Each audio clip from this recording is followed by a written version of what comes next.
Chapter 12. London will never be the same.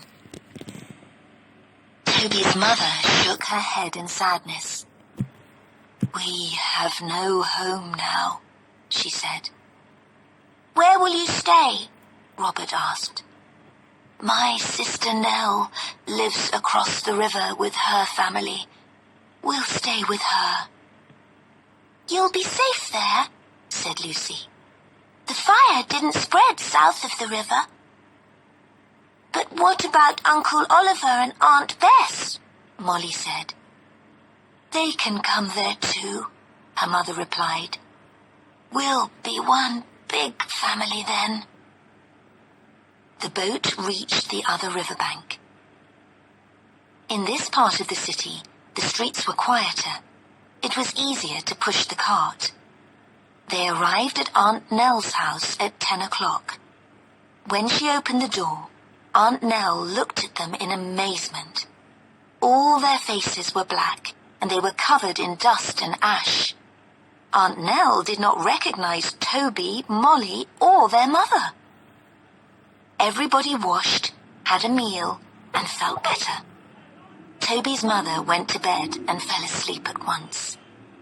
Toby and Molly told Aunt Nell about their adventures. Then they became quiet.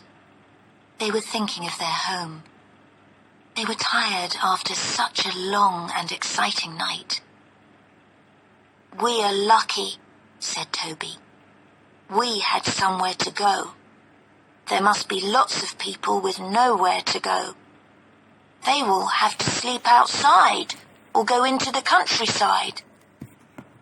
"This is only the first day of the Great Fire," said Robert. "It will burn for 4 more days. London will never be the same again." "Come on, Lucy," said Robert. "It's time for us to go home now. Grandad will be worried about us." Robert turned to Toby. "I'm sorry we came at such a sad time." "You helped us to escape.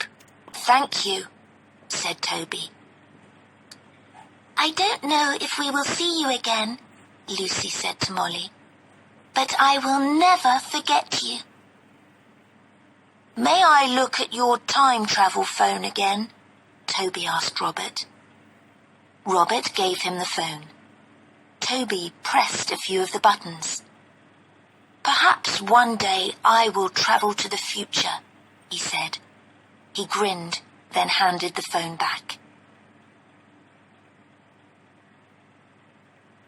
"Thank you for giving your necklace to the boatman," said Molly to Lucy.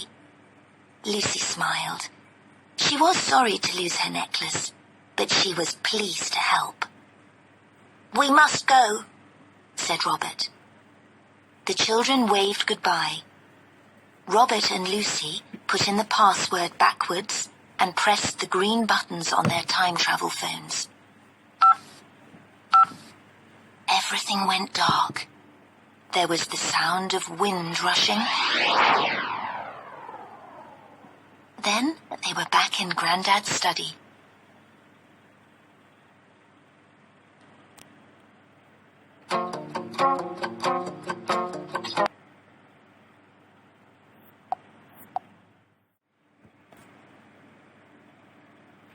London will never be the same.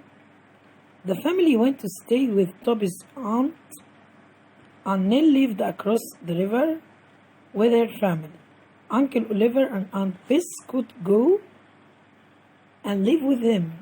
They arrived at Aunt Nell's house. She opened the door and looked at them in amazement. Their faces were black and white. Everybody washed and they had a meal. Toby's mother went to bed. She felt asleep at once. Robert said the fire would last for 4 more days. London would never be the same. Robert and Lucy would go back home. Robert showed Toby the phone. Molly thanked Lucy for giving her necklace. Lucy was sad to lose her necklace, but happy to help. The children waved goodbye, put in time, date, and the password backwards. Everything went dark. There was a sound of wind rushing. Answer the following question. Where did the family go to be safe? Where did the family go to be safe? Into Aunt Nell's house. Into Aunt Nell's house. Number 2. Why was Aunt Nell amazed? Why was Aunt Nell amazed? Because the children's faces were black and white. Because the children's faces were black and white. Number 3. Describe the children when they arrived at Aunt Nell's house. Describe the children when they arrived at Aunt Nell's house. Their faces were black and white. Their clothes were covered with ash. Complete the following. Lucy gave the boatman her necklace. Lucy gave the boatman her necklace. Number 2. Lucy was sad to lose her necklace but happy to help. Lucy was sad to lose her necklace but happy to help. Number 3. Everything went dark. There was a sound of wind rushing. Everything went dark. There was a sound of wind rushing.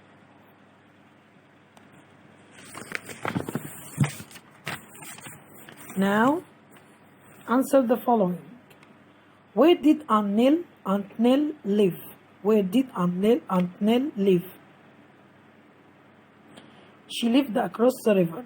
She lived across the river. What did Lucy feel about the necklace? What did Lucy feel about the necklace? She was sad to lose her necklace, but happy to help.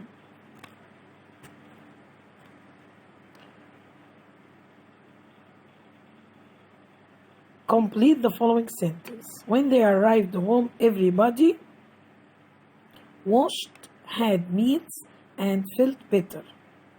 Number 2. Molly thanked Lucy for giving her necklace. Molly thanked Lucy for giving her necklace. Goodbye. Thanks for your listening. See you again.